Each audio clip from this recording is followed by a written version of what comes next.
Tuesday's attack hit the Allied Democratic Forces bases in North Kivu in the eastern part of the DRC.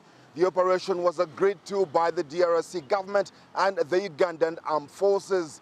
The strikes are a retaliation to last month's twin bomb attacks in the capital Kampala, where at least 7 people were killed.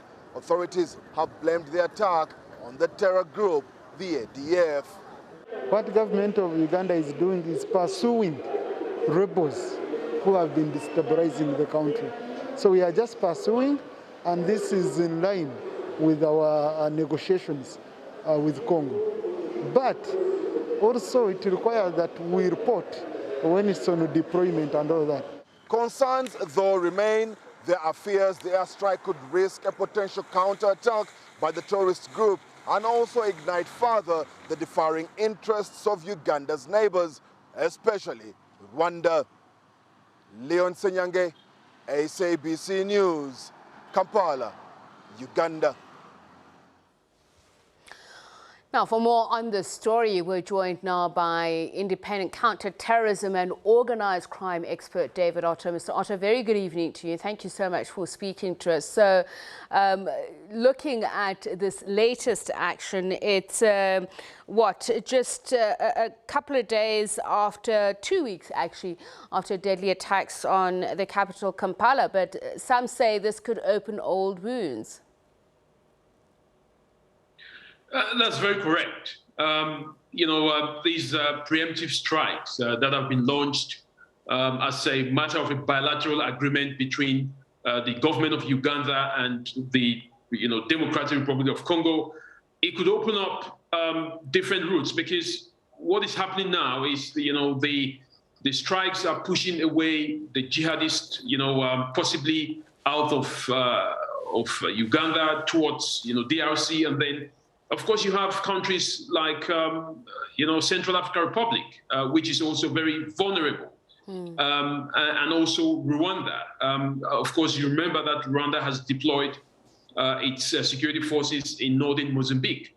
So, it might create all sorts of challenges if there is no tight agreement between these regional states. But what we've seen so far is an engagement exclusively between Rwanda and DRC.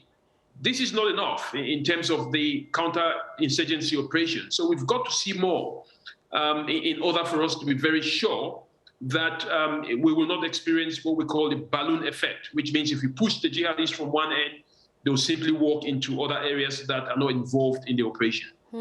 And these jihadists have been associated with IS, which is making its presence well known in several African countries.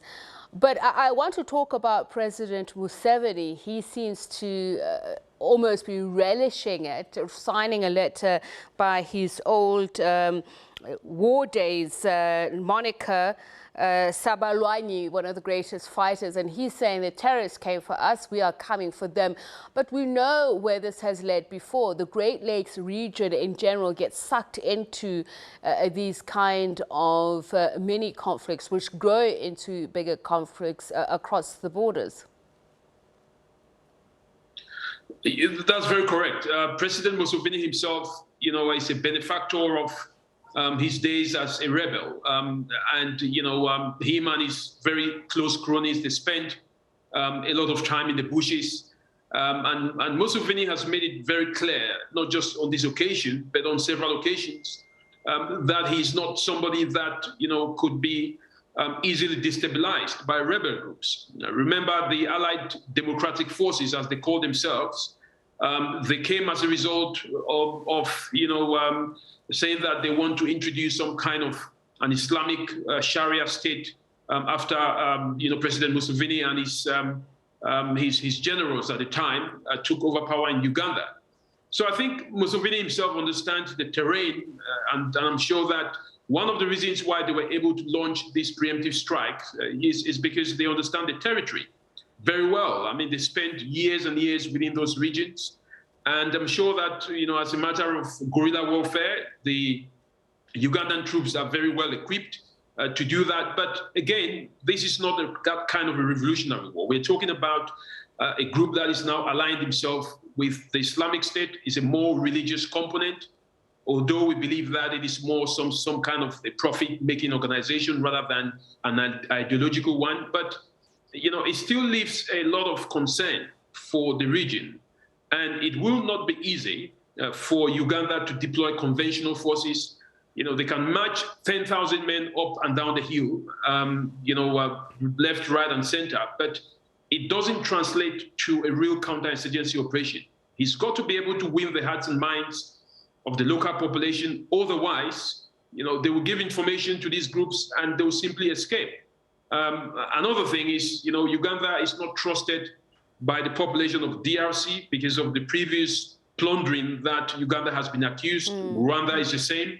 So there is still a lot of suspicion between the population as to the real role that the Ugandan forces will play. So it's time to really develop a sustainable strategy, one that is much more inclusive rather than just between Uganda and DRC Congo alone. And this is what I was wondering. So these airstrikes would not have occurred outside the acquiescence or even the invitation of President Tshisekedi in the DRC. And as you yourself say, that looking back in the past, I mean, if we look back to a similar operation in 2017, although this has been said to be far more ambitious, that entangled the DRC, Rwanda, as you say, and Uganda, and internal politics that saw their own citizenry being killed by external forces from these countries. So how entangled could this entanglement get?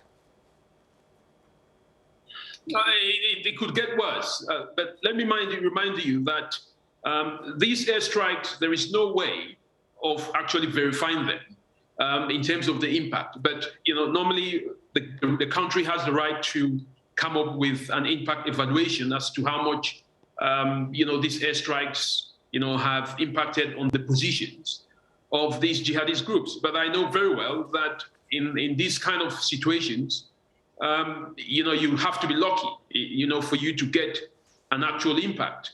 Now, I mean, this is the downside. Counterinsurgency operations can be very expensive. Terrorist operations can be very cheap. So one way that terrorist groups run countries down from an economic perspective is to carry out very cheap attacks, using IEDs and suicide bombers. And in return, the country will launch expensive operations and then run out of money. So this is a tactic which needs to be well crafted. And that is why I believe that we shouldn't, copycat the 9/11 preemptive strikes that the US used against Afghanistan in the days of Osama bin Laden. This is an expensive endeavor. What I think Uganda and its neighboring states need to do is to be able to go back onto the drawing board and try and understand the motivations of this group. I think there are avenues to talk to some of these groups, and they should look at the motivation and then decide on how to deal with the capacity of this group. So let's talk about that motivation. Seka Musa Baluku has apparently since 2015 been trying to turn the group's focus into an international jihadist group or movement. What exactly does that mean? What are its characteristics if you're trying to get support, even international support, for trying to eliminate the group, especially in poorly administered areas, because I believe this is where they target? I think what you've got to understand also from a very geopolitical strategy is that, Uganda has an advantage, from the point that, if you're dealing with a group like ADF, you need the international support. And if you look at what is going on with Rwanda getting involved in counter-terrorism operations in Mozambique alongside SADC, South African forces, there is an interest for Uganda to also show its muscles because, lately the relationship between Rwanda and Uganda hasn't been the best. So I think from a military perspective, this is an opportunity for Uganda to demonstrate perhaps to its neighbors that it got the muscle, when it is required. So that is one angle. I think the second angle is that groups like, the ADF, of course, they don't call themselves the ADF. They call themselves the Islamic State of Central Africa Province. because of they claim they have an alignment with the so-called Islamic State. But these groups, they take upon these levels just to be able to satisfy, some ideological component, But when they do operate, from sources that we've spoken, these are criminal networks. They're there to plunder the country and get away with smuggling of arms, smuggling of goods and mineral resources. The component of an ideological aspect is really absent. So, what we see here is what we call a nexus between crime and terror. The criminals benefit from the level of terrorism, while the terrorists, benefit from the, alignment with criminal networks. This is what is going on between this ADF, or the so-called ADF, or Islamic State group, which is now, giving trouble to the Ugandan government. But I think at the end of the day, it's an international, a regional, and a national strategy that will help defeat this organization. It cannot be done in the way that we see the Ugandans doing it. But you cannot also blame them. Uganda needs to show its population that it has the capacity to react when the calls are in.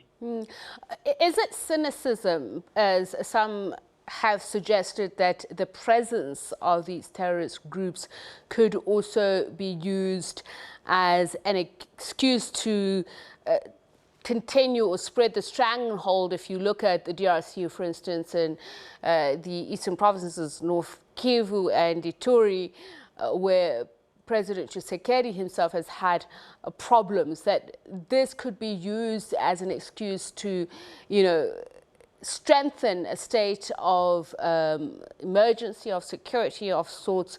What are your thoughts about this? Would it give legitimacy to acts of terror within groups which are anti the administration? There is no doubt.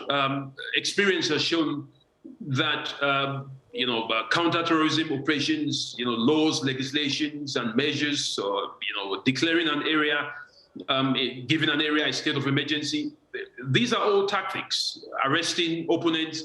I mean, these are all tactics that have been used in the name of the war against terror, and governments are very quick to use that when their positions are threatened. I mean, this is the simple equation when it comes to power dynamics.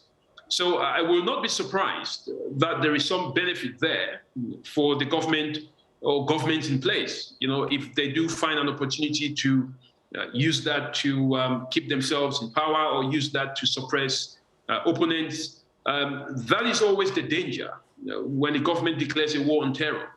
Now, I don't know how much the Ugandan president would like to use that. I don't know how much the DRC president will like to exploit that.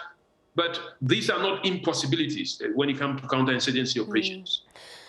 Let's talk about the role of external forces. The US's ally, Uganda's ally, which is the US, and there is also the US Security Assistance Monitor, of which the US has given hundreds of millions of US dollars in assistance. There's always that fine line between sovereignty and seeking the assistance of an external party or country in dealing with internal dynamics. What role then would the US play in this, should it spread and get bigger? The US is always on standby when it comes to counterinsurgency operations. I remember the Bush declaration of the war on terror. I'm saying that they will fight terror in America and out of America, and this has been something that has continued from that administration to the current administration. There is a benefit in the sense that the Ugandan government can now, or the DRC government, as a matter of fact, could now go to the US and say, listen, we've got remnants of ISIS, within our area. This is as a result of the collapse of the so-called Islamic State in Raqqa and Mosul in Iraq and Syria. We are seeing this blowback.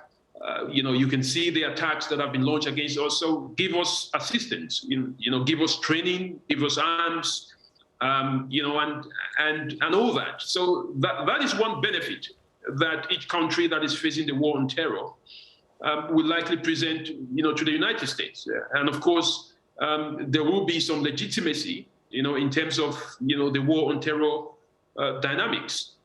But what I think in practice is that we've seen the presence of the U.S. assistance in the Sahel. France has helped, you know, Mali, you know, has been in that region for more than a decade.